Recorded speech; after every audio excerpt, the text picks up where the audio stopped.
A2Z Across LC with your hosts, Jeff Allsman and Cody Zippmann.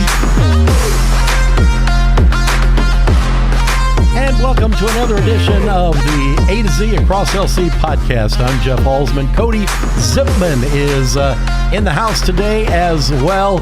And we are excited to bring you another program, another installment of our podcast. And Cody, we're going to take an opportunity, as we'd mentioned in our last podcast, all during the month of March, to at least during part of our podcasts in March, pay tribute and salute Women's History Month. So we're going to be doing that today. That'll be a big part of our program. We're also going to look a little bit at our history department here at Lewis and Clark as well. And feature that. And then you've brought some athletic department guests in that also happen to be female today. So head physio. Yeah, so we're going to get a chance to talk to them. And then we've got an event that kind of relates to the community that's going to be on campus that we're going to be talking about today too. It's the Always Late TV Awards program or award show that's going to be here held in the Hathaway Auditorium. It's independent film awards ceremony, so should be real interesting. So we've got lots of things to talk about today. Are you excited? Are you as excited as last time?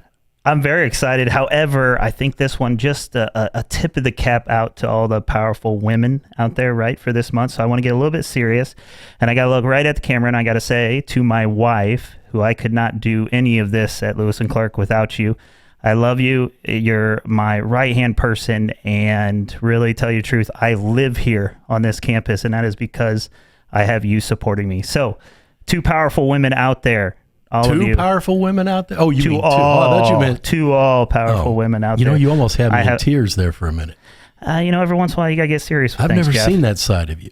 You got to do it. And I feel like I work with a lot of those women across campus, tell you the truth, and I got to start with my wife. Well, I guess now I've got to follow suit or I'm in trouble, right? Yes, you do. Well, my wife hopefully knows that I feel the same way. She's certainly a rock as well. She'll kill me for doing this, but, she'd rather stay off the podcast, I'm sure.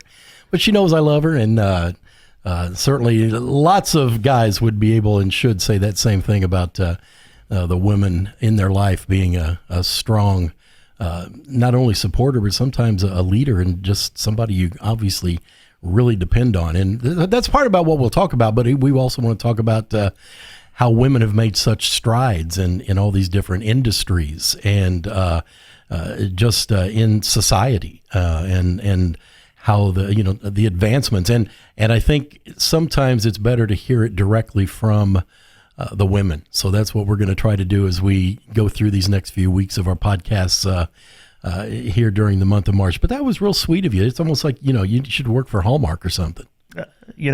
Many talents, as the star would say. We'll find that out when you start singing again after a while. Sure. You want me to? Not really. Man, I feel like a woman. Ooh, ooh, ooh, ooh. That's why I said not really. Well, why don't we quickly run down some of the events that we want to go over, and then we'll get out of the way and bring in the real important people for the program. I'm ready. Sound? Kelly O. Did you know Kelly O was a professor when I went here? You've told me that. I didn't know that. I'm excited. Until you told me. She was one of my favorites.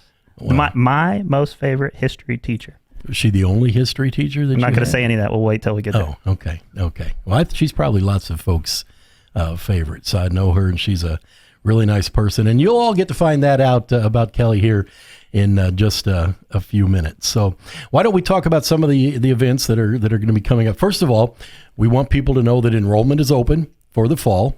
That's a big deal. You want to get in early so you can get the best shot at the classes that you want. And we have high school registration, different days for different schools all throughout the month of March. I think it even extends into April.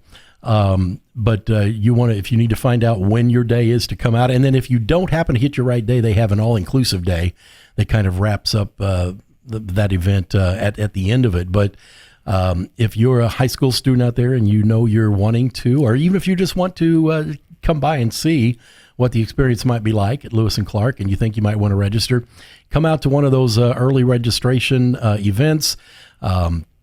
You get an opportunity to meet a lot of the different folks who lead the programs out here. You get the clubs and organization leaders as well. You get to join the family. Yeah, it's just we are LC, right? That's right. It's just a good chance to come out and see what it's like to be on the campus and give you a chance to sign up, get registered, get enrolled, get the classes picked, and be ready to go before fall ever gets here. So it's a really good opportunity to be one of those early birds. There's an event coming down at NGREC is what we call it. It's the National Great Rivers Research and Education Center, if you want the long title. But there's going to be a World Water Day photo contest gallery night. That'll be on the 20th of March. It'll be from 5 to 7 down at NGREC. NGREC's a neat place. It's like right on the river, down I off love the it. Berm Highway. Sometimes I bring my van down by the river. Okay. No Chris Farley for you? Not? I'm embarrassed on air right now. No, okay. I got it. I just wasn't sure if you were going any farther with it. Or if That's all I know of that show. It's been a while. Okay. All right. We're going to talk about the Always Late TV Film Festival and Award Show in a little bit. That's going to be on the 23rd and 24th. And I do want to back you up real quick. We got shows coming up on NGREC, though, right? We got multiple guests. We do have, because there's powerful women down there. There are, yes, and they're going to be here. We do have some folks coming in from NGREC. I'll have to look up the dates to find out exactly when that is. But you want to stay tuned because you never know who the next important and interesting person might be that shows up on the A2Z Across LC podcast. And I like that you bring that out because we have many satellite campuses across NGREC. One of them also Scott Bibb. Scott Bibb is another one. N.O. Nelson. Mm-hmm. Shout out to Carlinville area too as well. Well, all of the CEC centers you got. If I start, I'll miss them. So I don't. So do it right now. Ready? Go. Carlinville, Bethalto. Oh my! See, I know I wanted to say East Alton, but I don't think that's right. See, let's move on. Yeah, Here we go. We digress. Yeah. If you want to find out, go to our website. You can find out all of our community education centers there at the website. So that gives you a little recap of the events that are coming up. We didn't touch on all of them for certain. And if you want to find out more about what's going on the campus, just go to events.lc.edu. Put that in your browser and it'll bring up the public calendar. You can search it and find all of the events all across all of our campuses, satellites, and here at the Godfrey campus as well. So why don't we take a short break? When we come back, we're going to talk our history department and women's history here on the A2Z Across LC podcast. We are LC A2Z. DJ Maycee.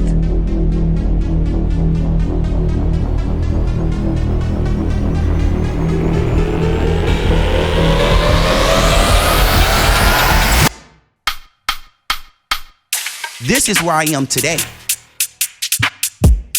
Let me show you how I started.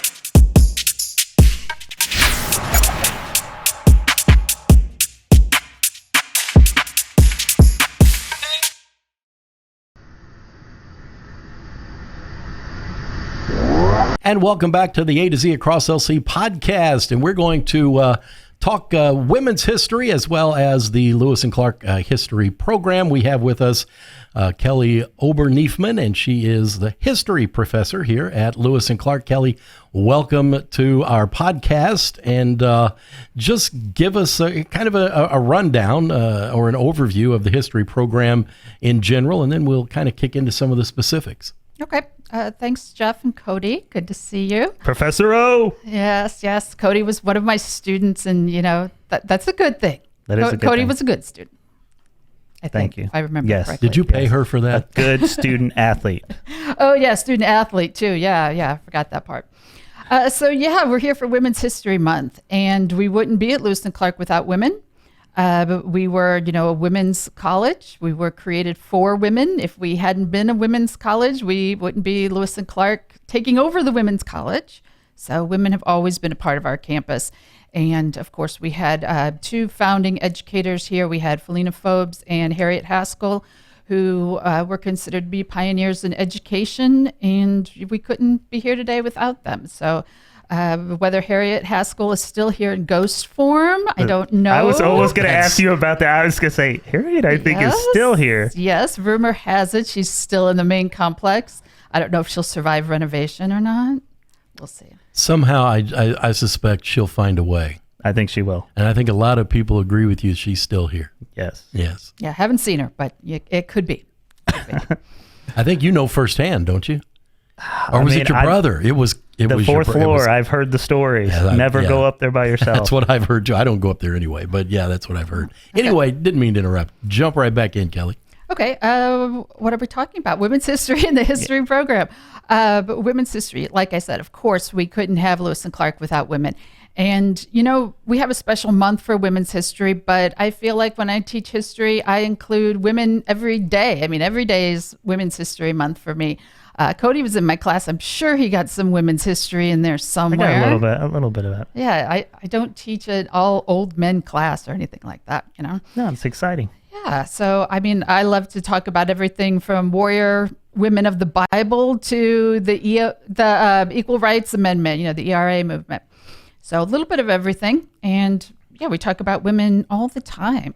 How about just like your role like on campus? Because I feel this in my years over here. Like I think of the groups that I work with. I think of my fellow KD Mag 7 group, and I look all around and I'm just surrounded by powerful, strong, leading women. How about you in general and your role like on campus? Well, Cody, it's the women who get things done. You have to have us on every committee, But yeah, I mean, strong, powerful women. Yeah, we have to be. We don't want to be, pushed aside. And we talk about our role on the unfiltered lens that we worked on. That's true. I'm on that committee. I've been on the Diversity Council since we created it. I was one of the charter members of the Diversity Council, trying to make sure that we get women involved in every aspect. And when I started here many years ago, I started Women's History Speakers. We hadn't had a program. We had Black History Month. We weren't acknowledging Women's History Month yet. So I started bringing in speakers. We had brown bags, et cetera. And the Diversity Council has been a big part of that, trying to make sure that every group's included. And so with Diversity Council, as Cody mentioned, we had an art exhibit, Unfiltered Lens, that we showed on campus in August. It was a photographic exhibition of a local photojournalist during the Vietnam War and the Civil Rights Movement. And right now that exhibit has moved to the Jacoby Art Center, and it'll be there until the end of March. So it is here in Alton. When I remember that, other than the powerful images and everything that really tell you the truth, it was what was that?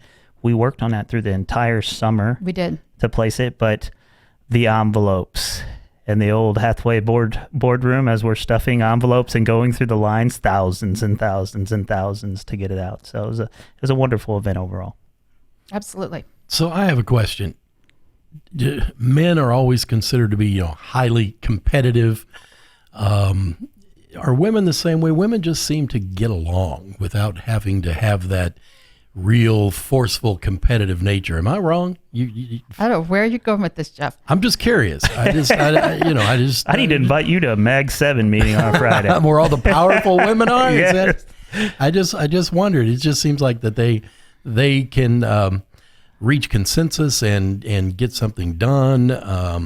They lead by example, but they take the lead without having to have the recognition for it many times. And it seems like sometimes guys are different in that regard. It's going to be our way, and this is how we're going to do it. So instead of asking you, I'm going to ask Kelly, is there a difference there? Are women not as visually competitive to where you can actually see that in their nature? I don't believe so. I mean, giving you a feminist perspective, I would say you can't group all women together. You can't say all women are this. There's a lot of different factors involved. I feel sometimes like if there's a so-called, powerful woman, a female force out there, that it's pointed out more because it seems like, oh, that's an oddity. When in fact, it's not an oddity. Women have always been the strong force. They just might have been behind the scenes.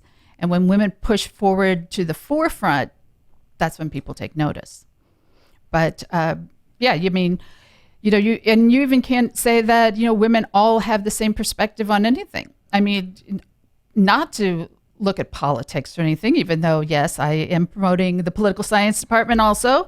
But when we had a woman run for president, for example, not all women voted for her. Women have different points of view. And I think too often we get all grouped together. Like there's a woman's consensus, there's a woman's vote, etc., when we are just as diverse as men.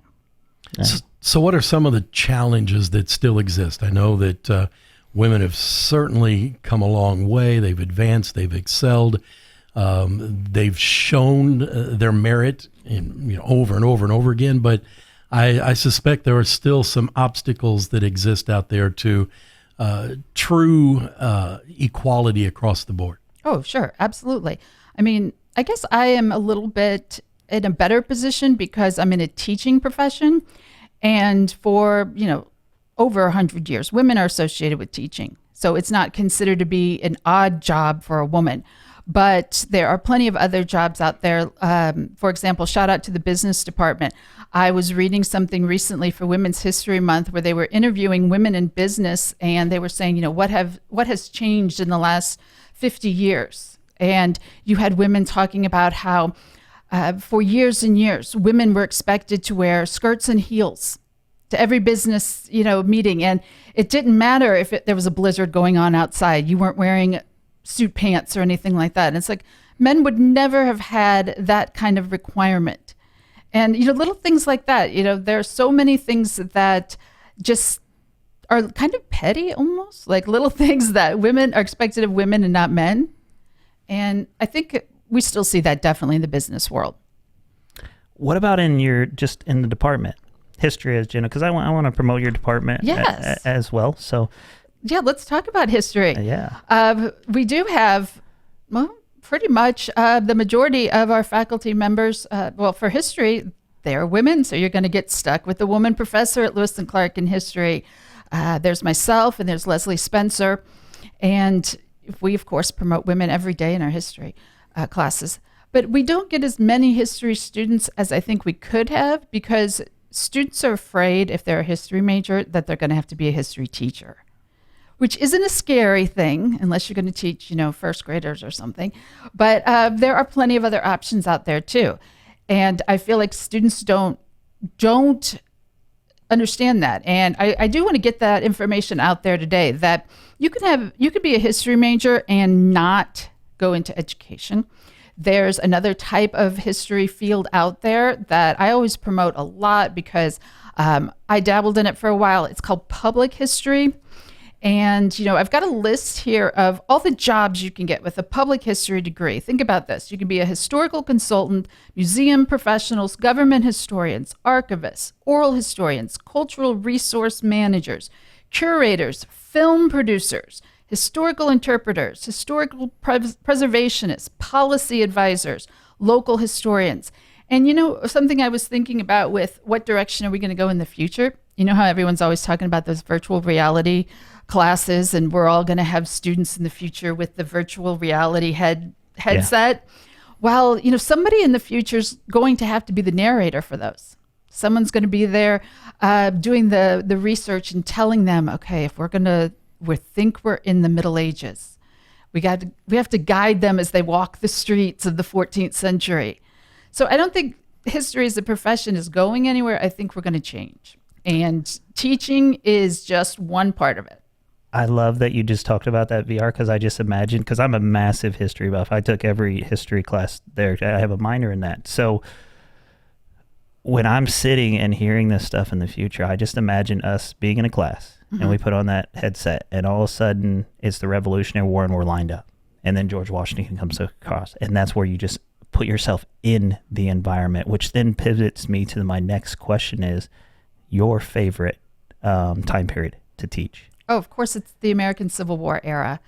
And my area of expertise is the American South and American social history. And I spent 10 years living in various states of the South. And right now I have an American Civil War class, and I'm excited about that. It's our first time we've had the Civil War class since 2020. So we're bringing back some of our favorite history classes, some of the classics. And you, pardon me, you'd mentioned before that you have some new classes that you're also, well, they're not new. You're bringing back some other classes as well starting this fall? Yes, absolutely. Another one that we have coming in the fall is History 141, which is African American history. And that one, too, we hadn't offered in several years. Part of it was because of COVID, and the students weren't here in the large numbers. But we also had an adjunct faculty member who retired from Lewis and Clark. And we were kind of shuffling around trying to decide what we were going to do with the African American class. So we will have a new faculty member, and it will be back on the schedule in the fall for Tuesdays and Thursdays at 11 o'clock. And I think we've chosen some really good readings for that class. You know, one of the things you can look forward to, you're going to read the novel Kindred. And, you know, if you're a history person, Cody, look across the table here at Cody, a history person. It's one of those, what they call time slip books. Mm-hmm. So somehow you accidentally end up back in time. And what are you going to do about it? You know, you fall through a portal, whatever. So I find that book very interesting. The whole idea of if you live in America, 2020s, as a Black American, and you had to go back 100 years, go back 150 years, and deal with all the horrible obstacles and hurdles that Black Americans had to deal with. Could you keep your sanity? Could you do it? You know, I always tell students, don't time travel. You won't like it. Rapid fire. Yep. Favorite history doc? History doc? Oh, that's too hard. I always like Ken Burns. I do too. Yeah, very good. You can't discount Ken Burns. He's like the documentary godfather. Favorite history book? Oh, favorite history book. Oh, I like some fiction out there. You know, I have to give a shout out. Some people are going to be like, oh, that's horrible, Dr. O. What kind of an answer is this? But I did like my John Jakes, North and South, Love and War. I lived in Charleston. I met John Jakes, the novelist. Unfortunately, he did pass away last year. But I got really involved in history through good historical fiction because history is a story. Favorite historical site? Oh, let's see. It depends which direction we're going to go in. I mean, I could go in castles in Europe. Yeah. You know, I love a good castle.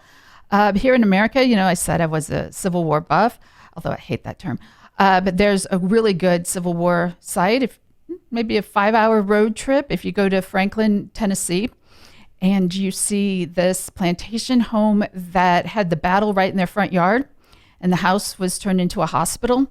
So you go in and you have the kitchen table where they were doing surgeries, and you have the blood-stained floors, and it really, really does give you a good kind of nostalgic, someone crossed over my grave feeling. Right here. Well, I thank you, Kelly, as always. Of course. Before we do let you go, you had there is an event coming up later this month that you wanted to kind of touch on, at least let people know about. Yes, at the Nelson campus. I'm at the Nelson campus. We were talking about satellite campuses. The Nelson campus in Edwardsville on the Thursday after we come back from spring break at 12:30 in the afternoon in N3 114. I will be showing a movie for Women's History Month. I can't tell you what the movie is, but I can tell you it's a good one.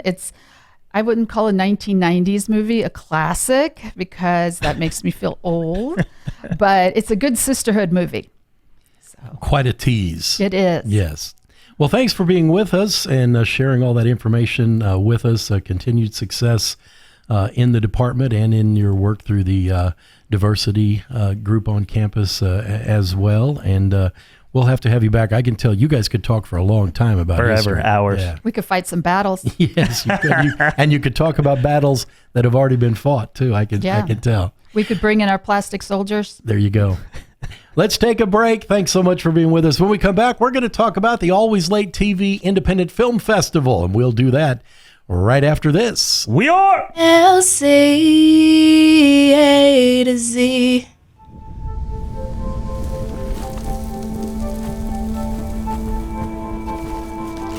Eva Marie smoked 12,000 packs of cigarettes over 15 years. She quit, and now there's a new lung cancer screening that could save her life. You stopped smoking. Now start screening. No matter how much you smoked, early detection could save you. Talk to your doctor or learn more at savedbythescan.org. And welcome back to the A2Z Across LC podcast. My name's Jeff Allsman. Cody Zippmann is alongside as well. And we're going to talk about an event that's coming up here in the community towards the end of the month on March 23rd and 24th, actually.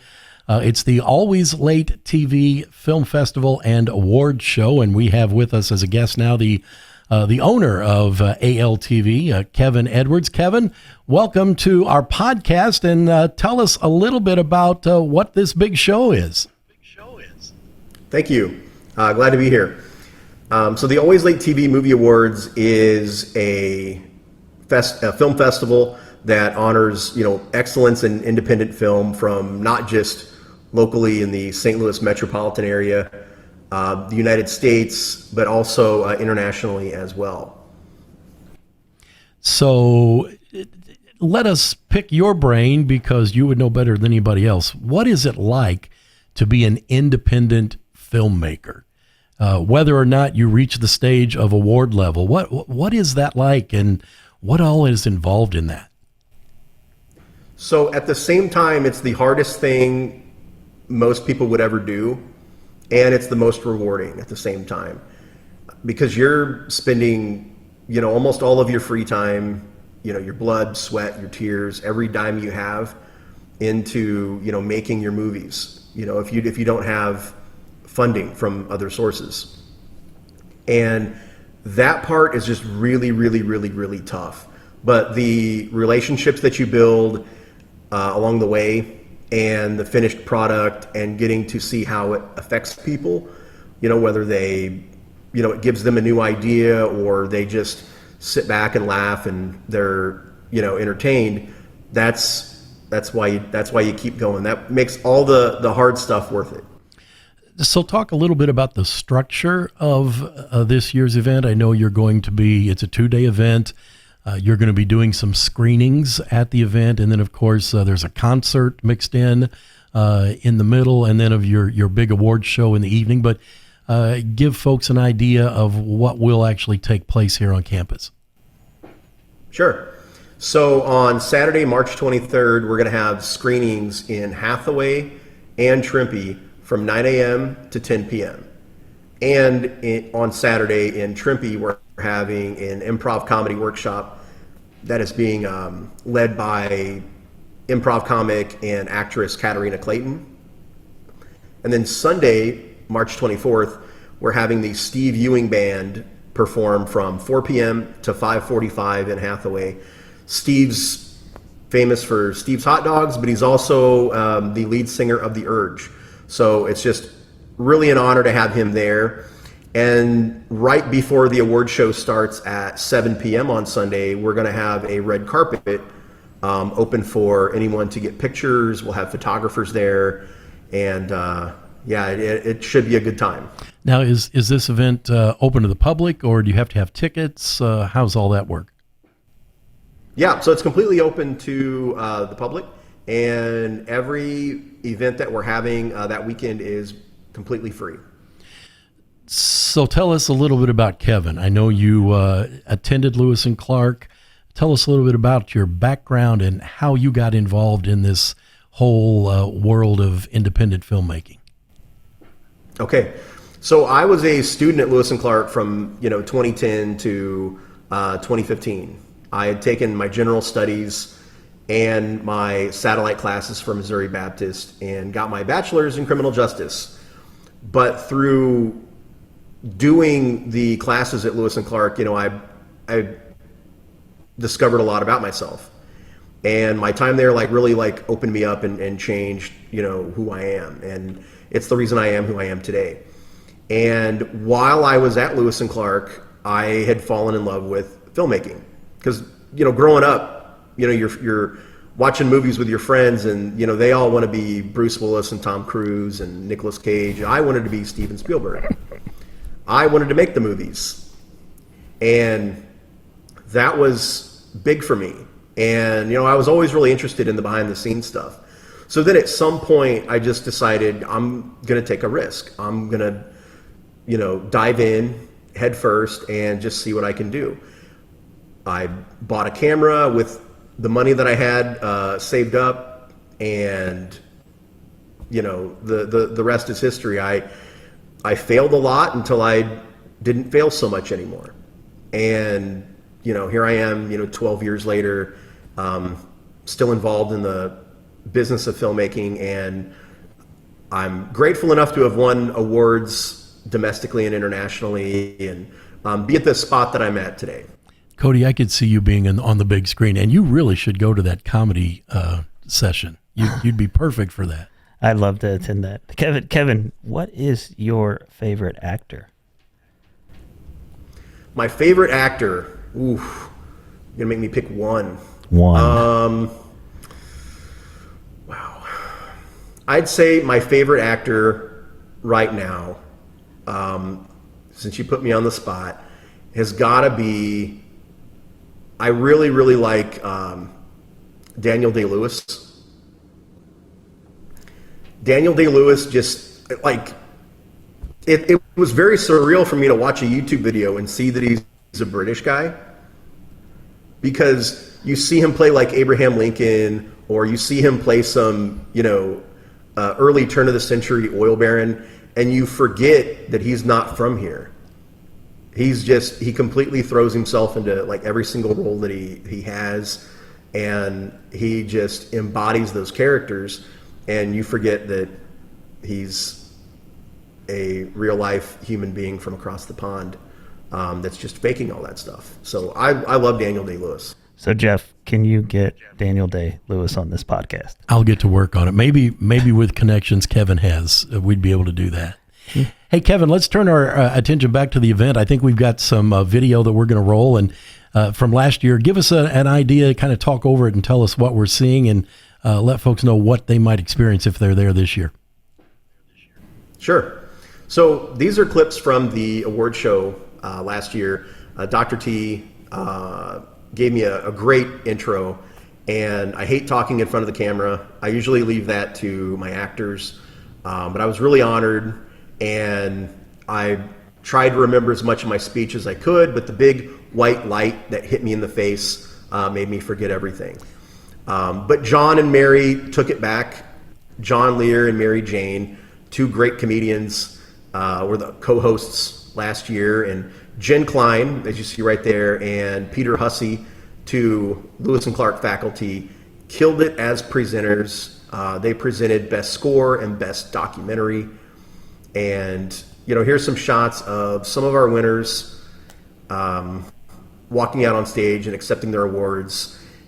And we had 20 different awards last year. This year we're going to have 21. And it's been a huge challenge and a massive undertaking to produce all of this, but it has been so satisfying and so rewarding. And you and I had talked earlier, and you mentioned how just in 1 year it has grown to the point where it's not only become a cross-country event, but it's really become a global event. Kind of give us some of the background about that.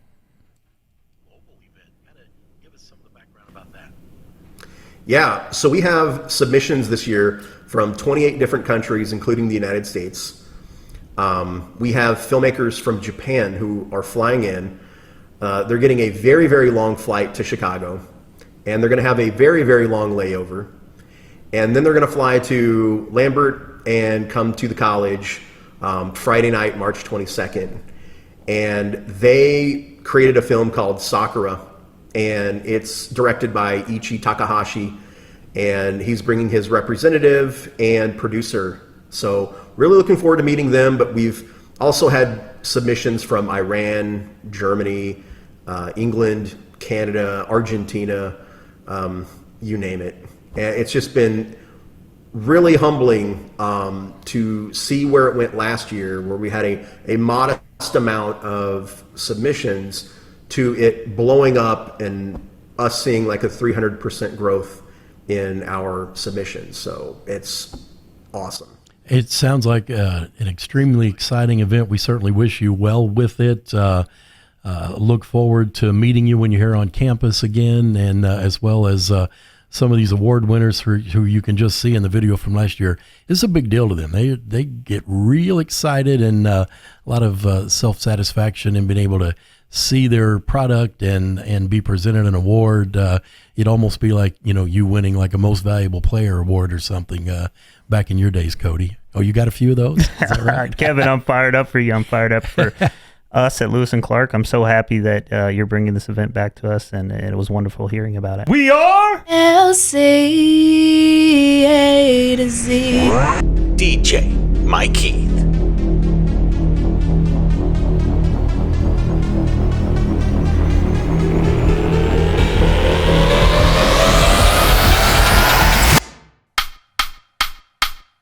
This is where I am today. Let me show you how I started.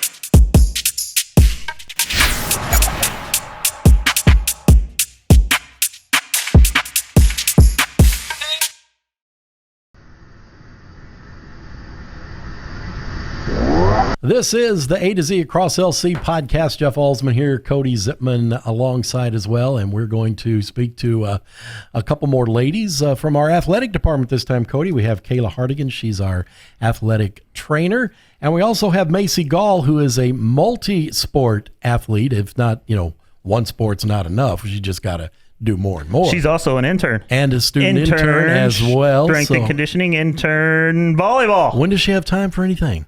I don't know, but you know what? Maycee, go! Hey, guys. Maycee, welcome to the... Sorry you had to go through that, but welcome to the podcast. Kayla, welcome as well. Why don't we start with... we'll start with Maycee. Tell us a little bit about, as a student here at Lewis and Clark, and your background. What high school did you come from? What sports did you play? What's gotten you to today? Okay, I went to Carlinville High School. That's about 40 minutes north of here. In high school, I played soccer, volleyball, basketball. I'm on the go all the time. I love sounds like it, yes. Yeah. But no, this is actually my third year here. My first 2 years I played soccer, and that was the best opportunity ever. I loved it, and then was asked to play volleyball my third year, and I could actually go in exercise science and real estate, what I actually planned to come here for, but it took me 2 years to figure that out. But no, I'm so happy to be here. Opportunities are great, endless opportunities here. So. But that's not uncommon, is it, for folks your age to maybe not know exactly where they want to go and just come and kind of piece things together and then find out? Exactly. I mean, I know people in their 50s who still don't even know what they're doing. So they're She talking about you. 50s? I'm just asking. I don't know. 39, man. Come on. Okay. Well, hang on. I got one more from your teammate, Harris. You've got a text? Legendre? There you go, Legendre. So, Maycee, what was the biggest change from playing soccer to volleyball? Well, soccer is my number one. Love soccer all my life. All my life, yeah. All my life. Yeah. Didn't think we were going to get that. Yeah, snuck that one in there. But no, I mean, the 3 years I've been here, I've had 3 different coaches, 3 different athletic directors, but look what you've done to them. I mean, you scared them all away, I think. Hey, I stayed around. I was her athletic trainer the whole time. Yeah. Oh, Hartigan. Oh, yeah, there you go. That is a good one. Haven't heard that one before. The biggest change, I would say, I mean, fitness aspect for sure. I mean, soccer, we're running 90 minutes constantly, but I don't know. The biggest difference would definitely be the team atmosphere. I mean, soccer team, you look at the team now, there's a lot of internationals. I think I'll always be number one for soccer, though. I love volleyball. Obviously, I'm staying here longer to be a part of that program, but yeah, soccer number one. So what made you decide to do this student intern thing in, you say it was athletic training also that she's doing the internship in? Strength and conditioning. Strength and conditioning, Yep. Okay. So actually, if you're in exercise science, you have to do it. It's mandatory, which I don't mind doing it because I love waking up at 4:30 every morning, Monday through Friday. Doesn't? Yeah, I mean, it's awesome. Sounds like she's a future AD. But no, just working with every team, I love it. In the mornings, actually getting to do workouts that are sports specific and which was not before. So we got multiple interns. We have our own point of view on it. We're all retiring athletes, sadly, but I mean, it's nice. I love it. Getting to work one-on-one with athletes. It's definitely my cup of tea for sure. Which sounds very similar, Kayla, to what you do as a profession. So tell us a little bit about what made you decide that that's the direction you wanted to go. Yeah, so growing up, I played both soccer and basketball. Soccer is also my number one. Loved it. Played actually throughout the summer, even in college. I was on a team playing in club. And so I always knew that I wanted to get into like healthcare, that kind of thing, help people out. And so I was able to combine my passions of athletics and also healthcare, and I became an athletic trainer. So it's been awesome. Got a question for you from Kendall Chigas. The Chigas says. The twins, I love them. You athletic department people all have these little inside jokes that nobody else understands. Zwei Chigas is. Sorry. Okay, so what is your favorite part about being an athletic trainer? Or, as I like to say, and for all the people across the pond, a head physio. Well, okay. Head physio, athletic trainer, whatever. That's Cody's thing. He's always just yelling head physio at me all the time, but it's good. My favorite part is definitely building the relationships. And that kind of goes with the inside jokes and that kind of stuff. I just like to build relationships with athletes and get to see them grow. I get to see them succeed, but I also get to be there when they fail and kind of help support them when that kind of happens. So that's definitely my favorite part of getting to learn and grow with these athletes.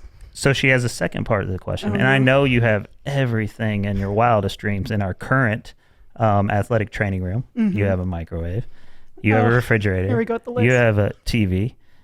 Who got those in there for you? I don't know. This guy, I think his name is Cody Zippmann. Oh, okay, I got you. Might be or the AD, I don't know. I got you, but I have to ask from Kendall, what is your ideal training room look like? Oof. Good question. Well, maybe a Great question, Kendall. Good question. Honestly, well, having all that stuff is awesome, obviously. Probably a lot more tables and space. Space is just the big one. It's kind of difficult, but a bunch of taping tables, a bunch of treatment tables, more modalities and stuff that I can use to help athletes, obviously. But just more space at the moment would be nice. That is Kayla Hartigan, T-Bird, that says, we need an upgrade. Okay, so anyway, Kayla. Yes. We are trying this month to celebrate Women's History Month and pay homage to all of the women out there who have advanced, succeeded, made all the strides throughout the years. Tell us a little bit about what it's like to be a female athletic trainer in what was for so many years, not as much now, but for so many years, a male-dominated industry, sports. I have to think that even with the advancements made in women's sports, that there are still some obstacles there that you probably face. Share some of that with us, because you're right there in the middle of it. You're living it every day. Yeah, absolutely. So actually nowadays, there's actually more female athletic trainers than there are males, which is actually really cool. Obviously, it's still a male-dominated overall athletics kind of area, but it's taken a transition for sure, and it's amazing to see. I think we're growing very much so, and that's even just from watching women's athletics more often than just the male-focused watching those kind of games. But being a woman in the athletics department and just working with athletics it comes with its challenges, absolutely, because of that, do they know anything about football? They're girls. Like, how do, like, we do kind of have to, build that trust and that relationship with the coach so they understand that, hey, yeah, like, I'm not the most typical thing that you see within a football team, that kind of thing, but you have to be able to trust me and work with me, and I do understand a lot of the stuff that you guys do, that kind of thing, and I feel like that might be the hardest thing to kind of get over. It's like me walking on the field to be like, oh, this, young professional, but she's also a woman. So I have to figure out how to build trust and gain their trust through that whole process throughout the season. But once that happens, most places that I've worked at, especially here, has accepted me and learned to trust me and build very great relationships with those kind of people. So. Is it as important for you to know things like for all sports that you might be associated with, the rules or how plays are done on the field, things like that? Or is it really just enough for to need to know the muscles that are used, the workouts that they need to do, the injuries that they might have, just kind of more of the physical nature of it as opposed to having to be adept at all areas of every sport? Yeah, so it's kind of nice to know everything. You're not going to, just because it's such a variety, but we can kind of put them into groupings where it's like, okay, you have overhead athletes. They'll generally have the same exact injuries, overhead athletes. So baseball, softball, volleyball, it's all shoulder related stuff. It might be, so you can kind of put them in those categories. It is nice to know, like, generally, just because you are watching the game constantly, it's nice to know all the rules just to enjoy the game in general. And I've grown up knowing most sports in general, so I generally do know. But if an athletic trainer that's not coming from an athletic background, they technically don't need to know everything. You kind of just learn general injuries for each sport, I guess. Gall, what are you excited about in the future here as a woman in general in sports and really wherever you want to go? What am I excited And where do you want to go? I'm interested in that too. Actually, I am going to SIUE to continue get my bachelor's in exercise science of physiology, because one day I want to be a strength and conditioning coach like Dustin Duncan here, because I can't leave athletics, man. It's got me in. I'm trapped. I can't leave. You're trapped. I can't leave. I can't leave. Forever. But no, to pick up what Kayla said, I mean, I don't think you see a lot of strength and conditioning women coaches around here at all.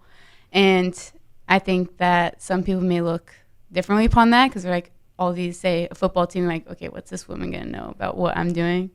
But I think with a little more school, and hopefully I get through it, and I'm sure I will, and having great people around me like Zip and Kayla, I learn a lot from them. So no, I'm excited about that. I think I could go a long way, definitely being a woman especially, to get where I want to be.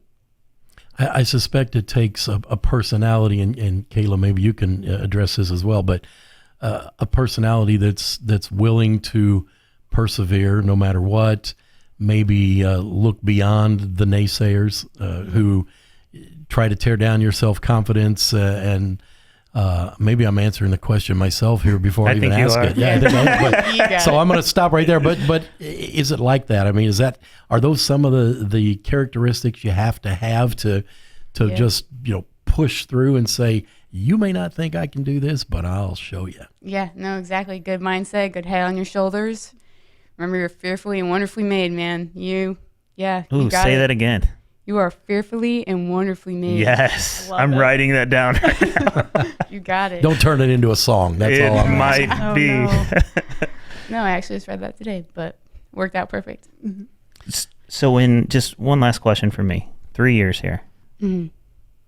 Favorite thing, place, time, and your experience here, what would it be?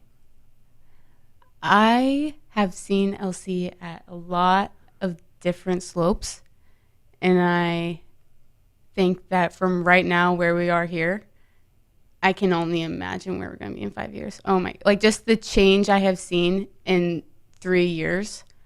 Oh, the next two, I can't wait to see what's next. I'm so excited, and I'm happy I'm possibly going to be a part of it. But no, if it can change like that in 3 years, I'm so excited. So take virtual classes at SIUE and just stick around. Yeah, I'm like, should I even go to school now? Should I just stay here? Now, I'm not going to go on the record as suggesting that. No, not. No, it's ran through my mind a little bit. I'm like, do I really need more school? Can I just stick around here forever? But yeah, you can always come visit. Don't worry. Yeah. Well, we want to thank both of you for coming in and shedding some light on the areas that you're involved in. It sounds like you guys have a lot of fun, even though there's a lot of hard work involved. But you're so upbeat and seem to be so happy and positive, and I can't imagine that just doesn't exude over into the entire program. So just keep up the good work, and thanks so much for being with us. Thank you. Yeah, thanks for having me. Thank you, guys. So I guess that's going to do it for our show today, Cody. We'll be back again in a couple weeks with another one, and nothing left to do but for you to take us out.